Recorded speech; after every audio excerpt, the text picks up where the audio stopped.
রাধা, তুমি এ ঘরে কি করছো? আমি প্রশ্ন করলাম, রাধা তুমি এ ঘরে কি করছো? दीदी हम वो साफ सफाई कर रहे थे। आप दोनों के लिए घर सजा रही थी मैं। वो बाबू बोल रहा था आपको कुछ, वो क्या बोलते हैं, सरप्राइज देना चाहते हैं। आप दोनों की आज शादी का सालगिरह है ना। मैं आपका सरप्राइज खराब नहीं करना चाहती दीदी, माफ कर देना। দাঁড়াও।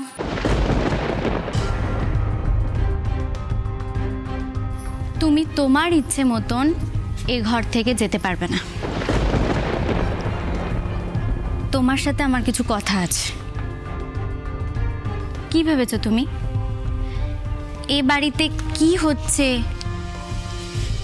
আমি কি কিচ্ছু বুঝতে পারছি না?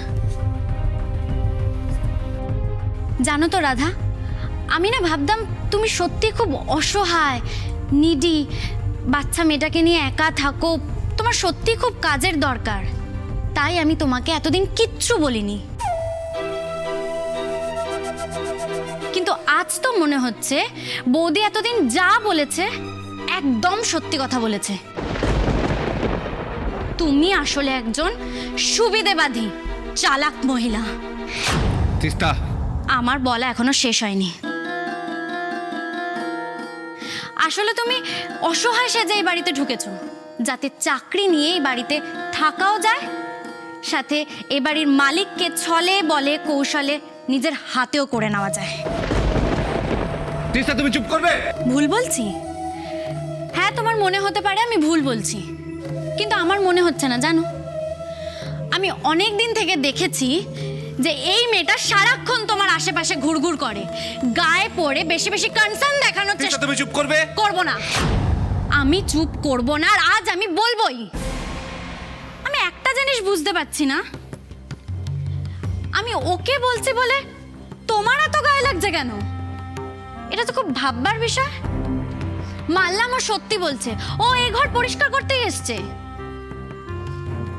তাহলে তুমি কি করতে এসেছিলে এই ঘরে? হেল্প করতে?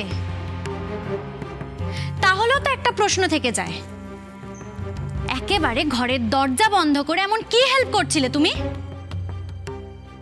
সেই কৈফিয়ত আমি তোমাকে দেব না তিস্তা। দেবে, তুমি কৈফিয়ত দিতে বাধ্য।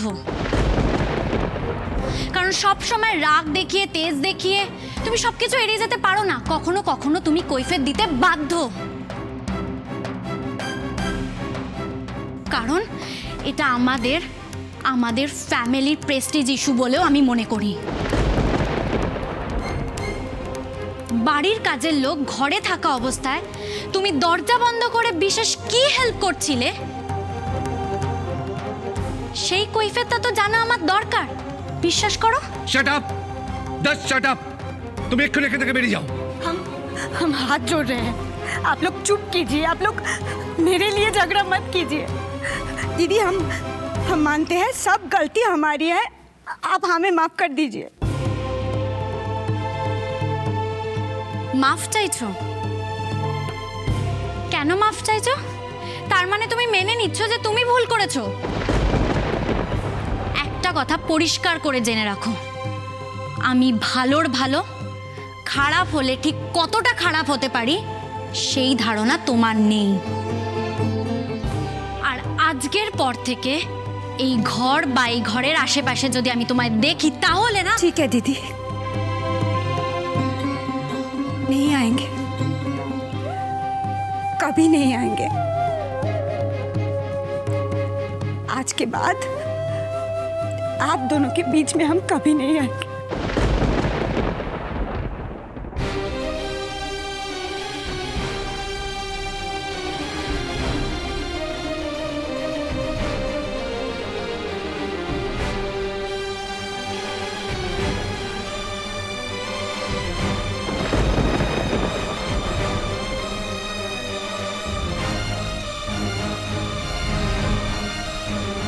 কি হলো? কি করছো তুমি? আমি তো তোমায় জিজ্ঞেস করছি আকাশদা, তুমি এটা কি করছো? একটা কাজের লোকের পিছনে ফিলাডেলফিয়া ফেরত বিজনেসম্যান ঘুরঘুর করছে। এটা একটু ভেবে দেখো তো। একদম চুপ। আকাশদা, আগে নিজেকে চিচি করো, তারপর আমায় চুপ করতে বলো। এই, তুমি কোন অধিকারে আমাকে শাসন করছো? তোমার কোনো অধিকার নেই আমাকে আটকানোর। আমি যেটা ইচ্ছা সেটাই করবো, ঠিক আছে? আছে আকাশদা, আমার অধিকার আছে, আর আমি ঠিক সেই অধিকারেই তোমায় এই কথাগুলো বলছি।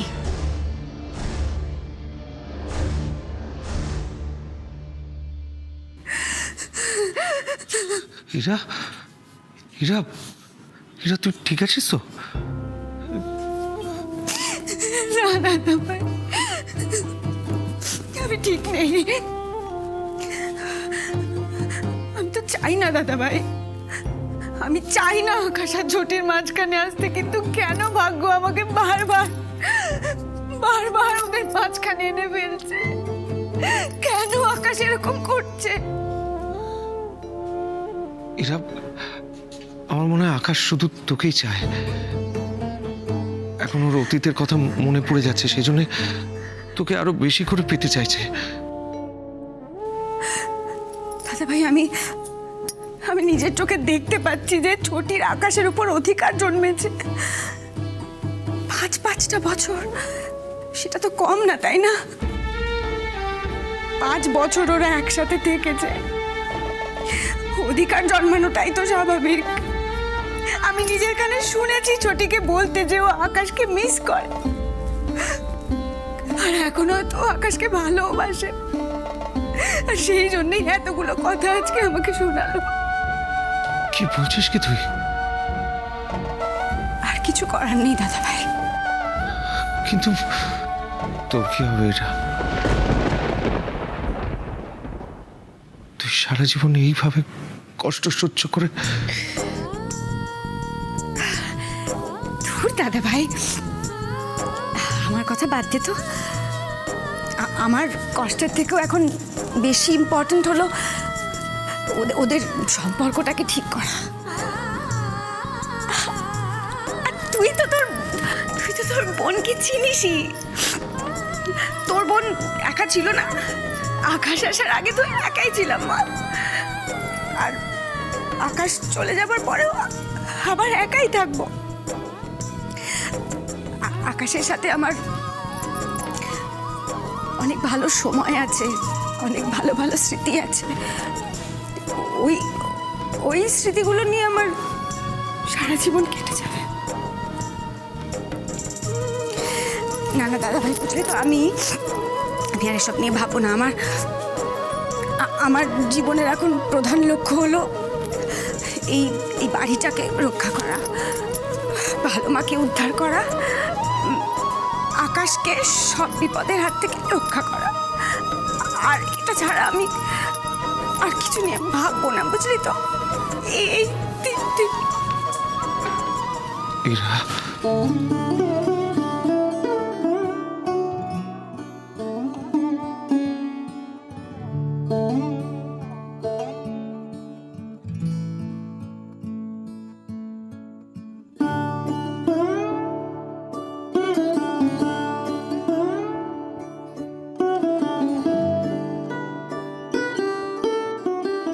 আকাশদা, হতে পারে আমাদের বিয়েটা সবাইকে দেখানোর জন্য হয়েছে।